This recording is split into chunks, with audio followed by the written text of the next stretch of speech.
আখিরি জামানার পয়গম্বর বিশ্ব নবী মুহাম্মদ রাসূলুল্লাহ সাল্লাল্লাহু আলাইহি সাল্লাম যেদিন হিজরতের রাতে চলে যাচ্ছেন, মদিনার দিকে রওনা করেছেন, আল্লাহর নবী বিশ্ব নবী বকর বলেন, রাসূল কিছুক্ষণ যায়, আবার মা বাবার জন্মভূমির থেকে ঘুরে ঘুরে আবার তাকায়। কারণ মা বাবার জন্মভূমির প্রতি মায়া দরদ বেশি হয়। রাসূল মদিনায় যায়, আবার পিছনে তাকায়। আবু বকর বলেন, ইয়া রাসূলুল্লাহ, আপনি বারবার কেন মক্কার দিকে আবার মাথা ঘোরাচ্ছেন? রাসূল বলেছেন, আবু বকর রে, আমি বুঝেছি তোরা বুঝতে পারলি না। আজকে আমি হয়তো মক্কাবাসীকে বুঝাইতে পারি নাই, হয়তো তারা আমাকে চিনতে পারে নাই। সুবহানাল্লাহ, আমি হয়তো বুঝাইতে পারি নাই, অথবা তারা আমাকে চিনতে পারে নাই। যদি তারা আমাকে চিনতো, তাহলে আমি রাসূলকে আমার বাড়ি ঘর থেকে ছেড়ে পালিয়ে যেতে হতো না। আল্লাহু আকবার জোরে বলেন। আল্লাহর নবী বিশ্ব নবী হিজরতে বেরিয়ে চলে যাবেন। হিজরতটা কত বড় কঠিন কাজ। আল্লাহ রাসূল আলীকে ডাকলেন, আলী, আমি তো হিজরত করে চলে যাব। ও আলী, তাহলে আমার ঘরে কে থাকবে রে আলী? আলী সেদিন রাসূলকে ডাক দিয়ে বলেছিলেন, ইয়া রাসূলুল্লাহ, হাবিবাল্লাহ, আমি আপনার ঘরে থাকবো, কিন্তু আপনার চাদরটা আমাকে দিতে হবে। রাসূলের ভালোবাসা তামান্না কত বড়। আলী ডাক দিয়ে বলেন, ইয়া রাসূলুল্লাহ, হাবিবাল্লাহ, আপনার চাদর মোবারকটা চাই। আল্লাহ রাসূল বলেন, আলী রে, কেন? আলী বলেন, ইয়া রাসূলুল্লাহ, হাবিবাল্লাহ, আপনার বিছানায় আমি শুয়ে পড়বো, আপনার ওই চাদর মুড়ি দিয়ে আমি শুয়ে থাকবো। অবিশ্বাসীরা আপনারে তালাশ করতে আসবে, আর আপনাকে আমি আলী আমার জীবন নিয়ে নেবে, আমাকে হত্যা করে ফেলবে, আর আমার জীবন চলে যাবে, আর আল্লাহর রাসূল বেঁচে যাবে। রাসূল আমার ভালোবাসা, রাসূল আমার আলোর আশা, সবাই বলি, রাসূল আমার ভালোবাসা, রাসূল আমার আলোর আশা, রাসূল আমার প্রেম বিরহের মূল আলোচনা, রাসূল আমার কাজে কর্মের অনুপ্রেরণা, রাসূল আমার ভালোবাসা, রাসূল আমার আলোর আশা, রাসূল আমার প্রেম বিরহের মূল কর্মের অনুপ্রেরণা। সুবহানাল্লাহ বলেন। কত রকম রাজার নীতি, প্রজার নীতি দেখলাম, কত রকম রাজার নীতি, প্রজার নীতি দেখলাম। দুঃখ হাইরে, দুঃখ ছাড়া আর কিছু না পেলাম।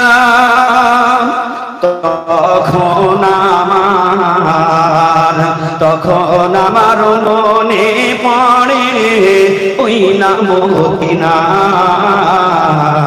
রাসূল আমার কাজে কর্মের অনুপ্রেরণা। সবাই বলি, রাসূল আমার ভালোবাসা, রাসূল আমার আলোর আশা, রাসূল আমার প্রেম বিরহের মূল আলোচনা, রাসূল আমার কাজে কর্মের অনুপ্রেরণা। একটু চিৎকার দিয়ে হাত কানে ধরে শরীর পড়ি। রহমাতাল লিল আলামিন শাফিল মুজনুবিন সাইয়্যিদিনা মাওলানা নবিয়ানা মুহাম্মাদিন ওয়া আলা আলিহি ওয়া আহলি বাইতিহি ওয়া আওলাদিহি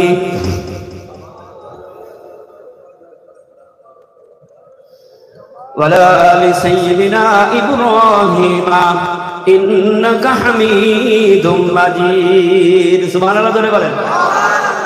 আল্লাহর নবী কারি বলেন, ইয়া রাসূলুল্লাহ, হাবিবাল্লাহ, তারা আপনাকে ভাবেন আমাকে হত্যা করবে, আমি নবীর জন্য আমার জীবনটা চলে যাবে, আমি আর শহীদ হয়ে যাব।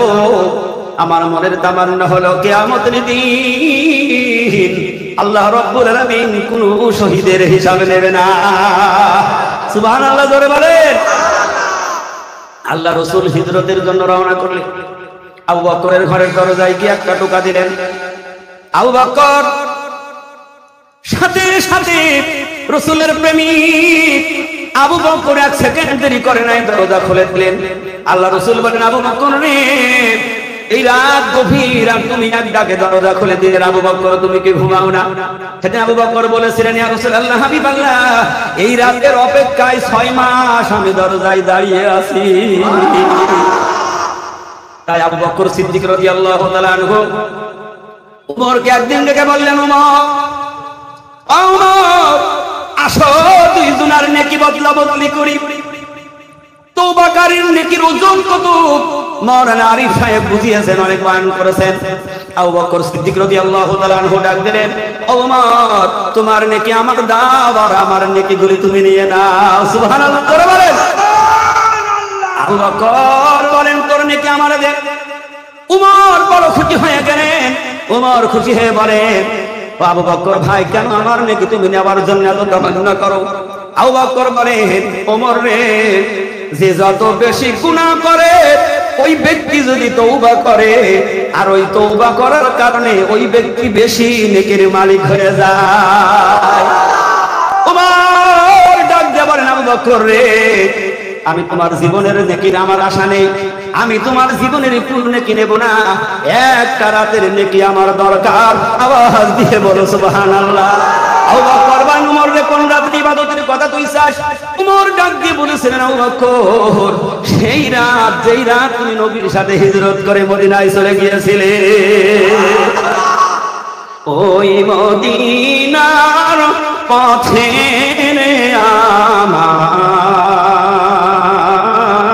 আমার, ওই মদিনার পথে হিজরত করতে চলছেন নবীজি, চলছেন আধার রাতে, গৃহেতে রাখিয়া গেলেন হযরত আলীকে রে আমার, ওই মদিনার পথে, ওই মদিনার পথে রে আমার, ওই মদিনার পথে। কাফেরের ভয়েতে নবীজি পালালেন গোহাতে, কাফেরের ভয়েতে নবীজি পালালেন গোহাতে, মা গোসাতে বাঁধিল বাসা, হই না গুহার মুখে রে আমার, ওই মদিনার পথে, ওই মদিনার পথে রে আমার, ওই মদিনার পথে। সুবহানাল্লাহ বলে। কবুতরে টের পাইল নবীজি গুহাতে, কবুতরে টের পাইল নবীজি গুহাতে, ডিম পাড়িয়া বাঁধিল বাসা, ওই না গুহার মুখে রে আমার, ওই মদিনার পথে হিজরত করতে চলছেন নবীজি, চলছেন আধার রাতে।